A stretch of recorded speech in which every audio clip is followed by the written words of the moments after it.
So hello my dear दोस्तों, कैसे हो आप सब। आई होप आप लोग बहुत ही अच्छे से होंगे। तो आज का ये वीडियो क्लास 12 सेमेस्टर 3 स्टूडेंट वालों लोग के लिए बहुत ही इंपॉर्टेंट होने वाला है। जी हाँ दोस्तों, इंपॉर्टेंट इसलिए होने वाला है क्योंकि आज के स्टूडेंट में आप सभी को क्लास 12 अकाउंटेंसी का सेमेस्टर 3 का पूरा फुल डिटेल सिलेबस और साथ में क्वेश्चन पैटर्न और उसके अलावा कौन सा चैप्टर आप लोगों के लिए ज़्यादा इम्पोर्टेंट होने वाला है और उसके अलावा आप लोग का एग्ज़ाम कब होगा ये भी पूरा फुल डिटेल के साथ बताने वाला हूँ। तो दोस्तों इस वीडियो को ज़रा सा भी स्किप नहीं कीजिएगा। अगर स्किप कीजिएगा तो फिर ये सिलेबस जो है आप लोगों को समझ में नहीं आएगा। तो पूरा फुल डिटेल के साथ ये सिलेबस और क्वेश्चन पैटर्न अकाउंटेंसी का पूरा बताने वाला हूँ। तो दोस्तों इस वीडियो को ज़्यादा से ज़्यादा अपने फ्रेंड सर्कल में शेयर कीजिएगा। तो दोस्तों आप लोग जितना ज़्यादा हमारे वीडियो को शेयर कीजिएगा हम उतना ज़्यादा ही आप लोग के लिए वीडियो लेकर आएंगे। तो दोस्तों स्टार्ट करने से पहले आप सभी से एक छोटा सा रिक्वेस्ट है, अगर अभी तक आपने हमारे वीडियो को लाइक नहीं किया है तो वीडियो को लाइक करके ज़्यादा से ज़्यादा अपने फ्रेंड सर्कल में शेयर कीजिएगा और चैनल पे नए हैं तो चैनल को सब्सक्राइब जरूर कीजिएगा ताकि जब जब हम न्यू वीडियो अपलोड करें उसका नोटिफिकेशन जो है सबसे पहले आप तक पहुँच सके। और दोस्तों स्टार्ट करने से पहले और एक बात मैं आप सभी स्टूडेंट को बताना चाहूँगा, जो स्टूडेंट को अकाउंटेंसी बहुत हार्ड लगता है तो वो हमारे चैनल को फॉलो करें। मैं यहाँ पर आप सभी को पूरा बेसिक लेवल से पढ़ाऊंगा। तो चलिए दोस्तों without investing a time start करते हैं। तो क्लास 12 अकाउंटेंसी में सेमेस्टर 3 में सबसे पहला जो चैप्टर है आप लोग का यूनिट नंबर 1 में अकाउंटिंग फॉर पार्टनरशिप फर्म्स, इससे आएगा आप लोग का टोटल 15 मार्क्स का। और यूनिट 2 में है अकाउंटिंग फॉर कंपनी 1 में, इससे आपका आएगा टोटल 10 मार्क्स का। और यूनिट 3 में है एनालिसिस ऑफ फाइनेंशियल स्टेटमेंट्स, इससे आपका टोटल 15 मार्क्स का आएगा। और उसके और में है कंप्यूटराइज अकाउंट्स 1 में, या तो आप एनालिसिस ऑफ फाइनेंशियल स्टेटमेंट कीजिए या फिर उसके और में कंप्यूटराइज अकाउंटिंग रहेगा, दोनों में से कुछ भी आप लोग कर सकते हैं। तो इससे आपका 15 मार्क्स का आएगा। तो दोस्तों जैसा कि आप लोग को मालूम होना चाहिए क्लास 12 में आप लोग का टोटल 2 सेमेस्टर है, सेमेस्टर 3 और सेमेस्टर 4। तो सेमेस्टर 3 में आप लोग का टोटल जो है 40 मार्क्स का एग्ज़ाम होगा और सेमेस्टर 4 में आप लोग का 40 मार्क्स का एग्ज़ाम होगा। तो 40 + 40 टोटल 80 मार्क्स हुआ और 20 मार्क्स का जो है प्रोजेक्ट वर्क रहेगा। तो ये तो था दोस्तों सिलेबस। ये टोटल 3 यूनिट जो है आप लोग का सिलेबस में है। अब ये 3 यूनिट के अंडर में टोटल कितना चैप्टर है वो भी हम बताएंगे। तो ये तो था सिलेबस। तो सिलेबस आप लोग देख लिए, अब आप लोग क्वेश्चन पैटर्न देख लीजिए। फिर उसके बाद जो है कौन सा यूनिट में कितना चैप्टर है ये भी पूरा फुल डिटेल्स के साथ मैं बताऊंगा। तो सबसे पहले आप लोग क्वेश्चन पैटर्न को देख लीजिए। दोस्तों क्वेश्चन पैटर्न जो है कुछ इस तरीके का आप लोग का रहेगा। तो दोस्तों जैसा कि आप लोग को मालूम होना चाहिए, आप लोग का जो क्लास 12 में जो सेमेस्टर 3 का जो एग्ज़ाम होगा वो पूरा का पूरा MCQ बेस्ड होगा। वो उसमें पूरा का पूरा जो है आप लोग का MCQ आएगा। कोई भी लॉन्ग क्वेश्चन आप लोग का एग्जाम में सेमेस्टर 3 में नहीं आएगा। लॉन्ग क्वेश्चन जो है आप लोग का सेमेस्टर 4 में रहेगा। सेमेस्टर 3 में कोई भी लॉन्ग क्वेश्चन नहीं रहेगा, सिर्फ और सिर्फ सेमेस्टर 3 में MCQ आएगा। तो देखिए यूनिट 1 में जो है अकाउंटिंग फॉर पार्टनरशिप फर्म 1 में, इसमें आपका टोटल 15 मार्क्स का क्वेश्चन रहेगा। 15 मार्क्स में पूरा का पूरा MCQ रहेगा और ये जो MCQ रहेगा ये 1 मार्क्स वाला रहेगा। तो टोटल 15 MCQ आएगा इससे 1 मार्क्स वाला।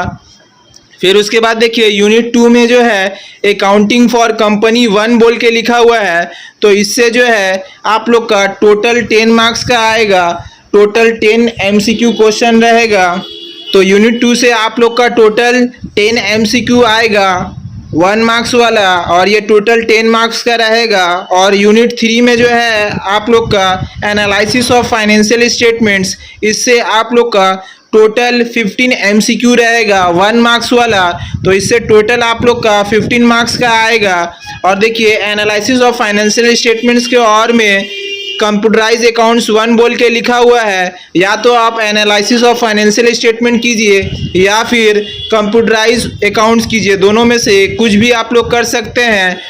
तो ये जो है ऑप्शन में रहेगा, तो इससे आप लोग का टोटल 15 मार्क्स का रहेगा और ये 15 मार्क्स का पूरा एमसीक्यू रहेगा 1 मार्क्स वाला। तो देखिए 15 प्लस 10 मार्क्स प्लस 15 मार्क्स, ये तीनों को जोड़ दीजिएगा तो टोटल हो जाएगा आप लोग का 40 मार्क्स। तो देखिए दोस्तों, ये टोटल 3 यूनिट में है। यूनिट नंबर 1 और यूनिट नंबर 3 जो है बहुत ही इम्पॉर्टेंट है। जी हाँ दोस्तों, इम्पॉर्टेंट इसलिए है क्योंकि ये दोनों यूनिट से जो है 15 मार्क्स करके आप लोग का एग्ज़ाम में आएगा। तो देखिए यूनिट 1 जो है आप लोगों के लिए बहुत ही इम्पॉर्टेंट है, इससे आप लोग का टोटल 15 एमसीक्यू आएगा 1 मार्क्स वाला। तो ये यूनिट 1 जो है बहुत ही इम्पॉर्टेंट है और यूनिट 3 भी जो है बहुत ही इम्पॉर्टेंट है। एनालिसिस ऑफ फाइनेंशियल स्टेटमेंट जो बोल के लिखा हुआ है, तो इससे भी आप लोग का 15 एमसीक्यू आएगा 1 मार्क्स वाला 15 मार्क्स के लिए। तो ये भी जो है बहुत ही इम्पॉर्टेंट है। तो ये दोनों यूनिट अगर आप लोग कर लीजिएगा तो इससे आप लोग का टोटल जो है 30 मार्क्स कवर हो जाएगा।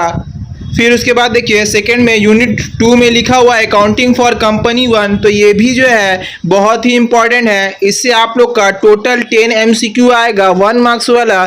तो ये भी जो है बहुत ही इम्पॉर्टेंट है, इसको भी आप लोग अगर कर लीजिएगा तो टोटल जो है आप लोग का पूरा 40 मार्क्स जो है कवर हो जाएगा।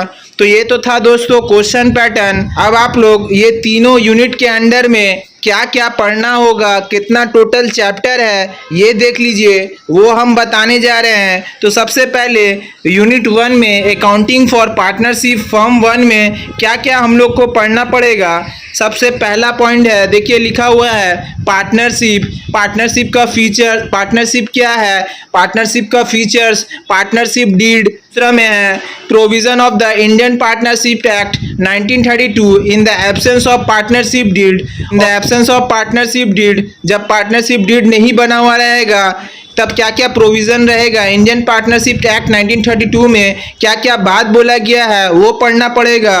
फिर उसके बाद जो है और fix versus fluctuating capital account क्या है, ये भी हम लोगों को पढ़ना पड़ेगा। तो देखिए सब पूरा line by line point by point दिया हुआ है, पॉइंट वाइज दिया हुआ है। फिर उसके बाद जो है preparation of profit and loss appropriation account, profit and loss appropriation account कैसे प्रिपेयर किया जाता है ये भी पढ़ना पड़ेगा।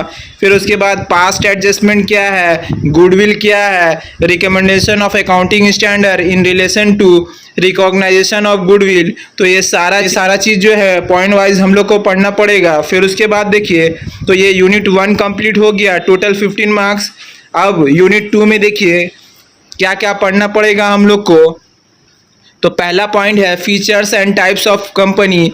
कंपनी क्या क्या क्या फीचर्स है और कितना टाइप का कंपनी होता है, तो ये भी पढ़ना पड़ेगा हम लोग को। फिर उसके बाद शेयर एंड शेयर कैपिटल क्या है, उसका नेचर क्या है और कितने टाइप का होता है। फिर उसके बाद जो है देखिए लिखा हुआ है डिवेंचर्स, डिवेंचर्स का मीनिंग क्या है, टाइप्स क्या है, डिवेंचर्स कितना टाइप का होता है। फिर उसके बाद जो है issue of debenture, at par, at a premium, at a discount. फिर उसके बाद देखिए issue of debenture for consideration other than cash. फिर उसके बाद है issue of debentures with terms of redemption. फिर उसके बाद writing off discount, loss on issue of debenture. ये सारा चीज़ जो है हम लोग को पढ़ना पड़ेगा। तो इससे जो है आप लोग का टोटल 10 मार्क्स का आएगा। फिर उसके बाद यूनिट 3 में जो है आप लोग का एनालिसिस ऑफ फाइनेंशियल स्टेटमेंट्स। तो इसमें जो है फाइनेंशियल स्टेटमेंट एनालिसिस, उसका meaning, significance, objectives, importance and limitation. फिर उसके बाद जो है अकाउंटिंग रेशियो, उसका meaning, objectives, advantage, classification and computation. फिर उसके बाद लिक्विडिटी रेशियो, लिक्विडिटी रेशियो में करंट रेशियो क्या है, क्विक रेशियो क्या है। फिर उसके बाद जो है सॉल्वेंसी रेशियो, डेब्ट to equity ratio, total acid to डेब्ट ratio, proprietary ratio and interest coverage ratio, डेब्ट to capital employed ratio, activity ratio, inventory turnover ratio, trade receivable turnover ratio, trade payable turnover ratio, fix acid turnover ratio, net acid turnover ratio and working capital turnover ratio. फिर उसके बाद जो है profitability ratio, gross profit ratio, operating profit ratio, net profit ratio and return on investment. उसके बाद देखिए tools for financial statement analysis बोल के लिखा हुआ है, उसमें जो है कंपैरेटिव स्टेटमेंट क्या है, कॉमन साइज स्टेटमेंट क्या है, रेशियो एनालिसिस। तो ये सारा चीज जो है हम लोग को पढ़ना पड़ेगा। और उसके और में जो है कंप्यूटराइज अकाउंटिंग है, तो जिन लोग का कंप्यूटराइज अकाउंटिंग है तो वो उन लोग जो है ये अटेम्प्ट करेगा। तो था दोस्तों पूरा फुल डिटेल सिलेबस अकाउंटेंसी का, पूरा 40 मार्क्स का और क्वेश्चन पैटर्न। तो दोस्तों आप लोग का जो एग्ज़ाम होगा वो थर्ड सेमेस्टर का जो एग्ज़ाम होगा वो सितंबर में होगा। तो उम्मीद है दोस्तों ये पूरा फुल डिटेल सिलेबस अकाउंटेंसी का और क्वेश्चन पैटर्न आप सभी स्टूडेंट को बहुत ही अच्छे तरीके से समझ में आया होगा। तो दोस्तों एक बार फिर से बोल रहे हैं, इस वीडियो को लाइक करके ज़्यादा से ज़्यादा अपने फ्रेंड सर्कल में शेयर कीजिएगा और चैनल पे नए हैं तो चैनल को सब्सक्राइब जरूर कीजिएगा। तो आज के लिए दोस्तों इतना ही, फिर मिलेंगे नेक्स्ट वीडियो के साथ। Thank you so much.